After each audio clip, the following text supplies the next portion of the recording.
നിങ്ങൾ സംസാരിക്കേ. വരൂ അമ്മേ.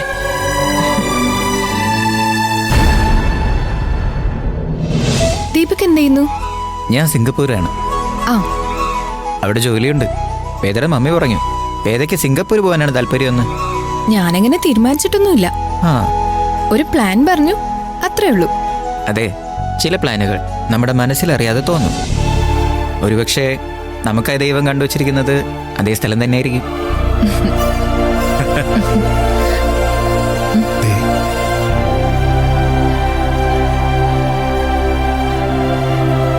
Anyway you are so beautiful. Thank U.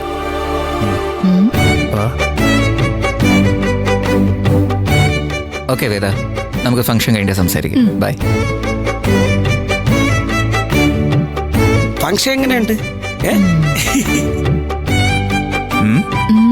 Function കഴിഞ്ഞിട്ട് സംസാരിക്കാന്നോ? എന്താ പറഞ്ഞേ? എടി, ഇവിടെ എന്താ നടക്കുന്നതെന്ന് അറിയോ നിനക്ക്? അവനെ നിന്നെ പെണ്ണ് കാണാൻ വന്നതാ. പെണ്ണ് കാണാനോ? ശ്ശേ. അതെ, ആന്റി എന്തോ ഉദ്ദേശത്തെ വിളിച്ചു വരുത്തിയതാ. കുഴപ്പമില്ല, എന്റെ അത്ര ഗ്ലാമർ ഇല്ലെങ്കിലും. എനിക്കൊന്നും വയ്യ. പിന്നെ നീ ഇതിനിടയ്ക്ക് മമ്മിയോട് അത് പറയാൻ നിൽക്കണ്ട, ബഹളാവും. നാളെ വരാം. ഇന്ന് ഭയങ്കര ബുദ്ധിമുട്ടായിരിക്കും. ഉറപ്പായി നാളെ വരാം. താങ്ക് യു മോളെ, താങ്ക് യു. ഞാൻ നാളെ വന്നിരിക്കും madam.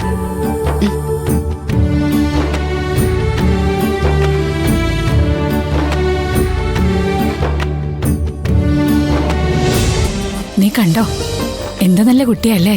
Sir, thank you. Thank you. ഒരു മിനിറ്റ്. പത്മാൻഡി, ഒരു മിനിറ്റ്.